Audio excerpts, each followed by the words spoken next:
जय माता दी साथियों, मैं नरेंद्र विश्वकर्मा आप सभी का अपने इस चैनल नरेंद्र विश्वकर्मा में हार्दिक स्वागत करता हूं।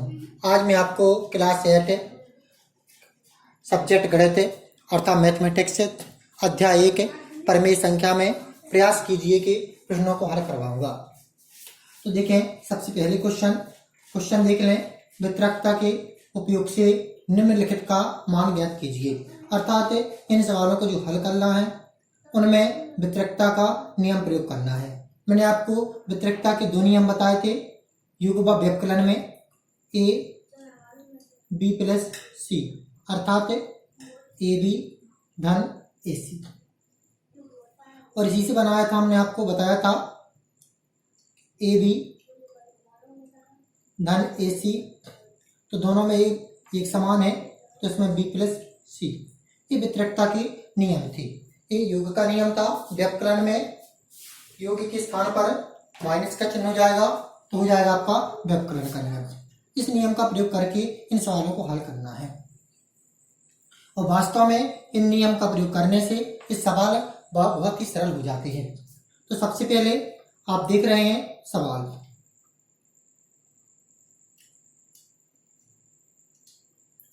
अब इन दोनों में आपको एक समान कौन सा मिल रहा है? पर तभी वितरकता के नियम तभी काम करते जब दो की मध्य प्लस का चिन्ह हो, दो संख्याओं के मध्य प्लस का चिन्ह हो और वह संख्या गुणा में हो।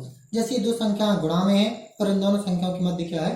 प्लस का चिन्ह है या माइनस का चिन्ह है। जैसे हमने लगाया था ए बी धन ए सी में, हमने यहाँ पर दोनों में कॉमन लिया था ए, लेकिन ये यहाँ पर गुणा करती थी और इनके मध्य क्या था? प्लस, तभी कार्य करता है।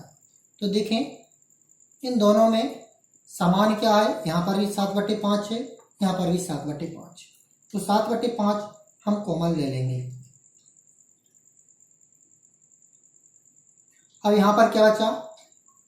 -3/12। कॉमन का तात्पर्य है जो दोनों में है इनमें से एक ले लेगा। यहाँ पर क्या चिन्ह बचा? प्लस 5/12। ठीक है। अब हमने आपकी परिमेय संख्या के युग्म के नियम में बताया था कि जब दोनों के अंश समान हो तो दो में से कितना हर लिया जाता है? 1। तो यहाँ पर हर समान है, इसलिए हम दो में से एक हर ले लेंगे, और चिन्ह जो लगे हैं वो ज्यों के त्यों चिन्ह लगा। इसके बाद देखें, 5 में से 3 जाएगा तो क्या बचेगा? 2। बड़ी संख्या प्लस की, इसलिए प्लस का चिन्ह। ये दोनों संख्याएं एक समान संख्या से कटती हैं तब हम काट देते हैं। तो यह भी 2 से कट रही है और ये भी 2 से कट रही है, यहां पर आ जाएगा 6। तो 7/5 अर्थात 7/5। यहाँ पर कोई चिन्ह नहीं है, तो कोष्टक के बाहर जब कोई चिन्ह ना हो तो गुणा का चिन्ह माना जाता है, तो आ जाएगा 1/6। गुणा करेंगे इनका मध्य में तो हो जाएगा 7 का 7 और 5 का 30। तो ये आपका आंसर हो गया।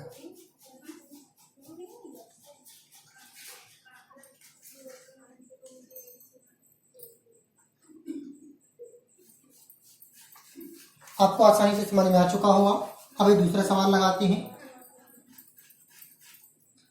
इसी प्रकार आपको सबसे पहले क्या करना है? जो एक समान हो दोनों में उसको कॉमन लेना है। तो दोनों में एक समान ये था, तो हमने 9/16 कोष्टक से बाहर ले लिया, और जो शेष बचा वह दोनों के मध्य कोष्टक के बीच में रख दिया। यहाँ पर क्या बचा? 9/16 4/12 में ये बाहर चला गया, तो यहाँ पर बचा 4/12 प्लस का चिन्ह। यहाँ पर क्या बचा? -3/9। इसके बाद ये जो का त्यों लिखेंगे 9/16। अब प्लस का गुणा माइनस में होगा तब माइनस आ जाएगा,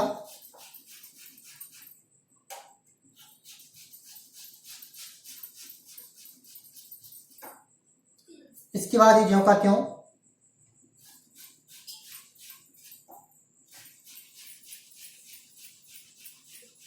एक समान संख्या से कटें तब काट दिया जाता है। तो आप देख रहे हैं कि ऊपर की संख्या भी 4 से कट रही है और नीचे की संख्या भी 4 से कट रही है। यहाँ पर भी 3 से कट रहा और यहाँ पर भी 3 से कट रहा। तो हम काट देंगे। तो यहाँ पर क्या बचा 1/3 और यहाँ पर भी क्या बचा 1/3। अब यहाँ पर जो हमने नियम यहाँ लगाया था वही नियम आपका यहाँ पर भी फॉलो हो जाएगा। हर समान है तो हर समान होने के कारण यह नियम इस प्रक्रिया में भी यूज कर लेंगे अपन। तो 9/16 2 में से 1 हर ले लेंगे 1 - 1 ये ज्यों का त्यों यहाँ पर दोनों में से जाएगा तो 0/3। अब यहाँ पर 3 में 0 का भाग जाएगा तो 0 हो जाएगा।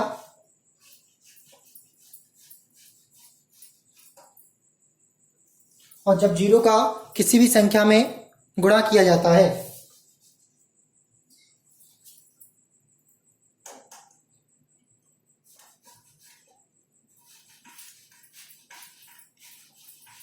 जब 0 का किसी भी संख्या में गुणा या भाग करते हैं तो वह 0 हो जाता है।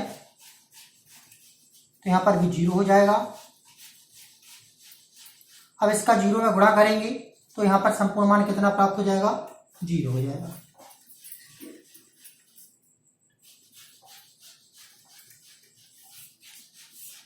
अब इन मान सवाल के दोबारा मैं एक बार रिवाइज कर दे रहा हूं। देखें यहाँ पर हम वितरकता का नियम लगाएंगे। वितरकता का अर्थ होता है जो दोनों में मिले उसे उभयनिष्ठ या कॉमन ले लो। तो यहाँ पर दोनों में 7/5 था तो बाहर ले लिया। जो मध्य में जो बचा दोनों में से उसे लिख दिया। तो यहाँ पर 3/12 बचा, यहाँ पर 5/12 बचा, वह लिख दिया। अब यहाँ पर हर समान थे तो 2 में से 1 हर ले लिया और जो चिन्ह बीच में लगा था वह लगा दिया। फिर यहाँ पर ये भी 2 से कटता था, ये भी 2 से कटता था तो काट दिया। तो 7/5 और यहाँ पर 1/6 प्राप्त होगा। ऊपर का गुणा ऊपर, नीचे का गुणा नीचे कर दिया तो 7/30 प्राप्त होगा जो आंसर होगा। इसी प्रकार यहाँ पर देखें, यहाँ पर जो दोनों में थे वह हमने उभयनिष्ठ लिया, 9/16 दोनों में था। यहाँ पर 4/12 बचा, यहाँ पर 3/9 बचा। अब इसके बाद ये कट रहा तो हमने काट दिया तो यहाँ पर बचा 1/3 और यहाँ पर भी 1/3। यदि संख्या ऊपर भी उसी संख्या से कटे और नीचे भी उसी संख्या से कटे तब काटा जाता, न था नहीं काटा।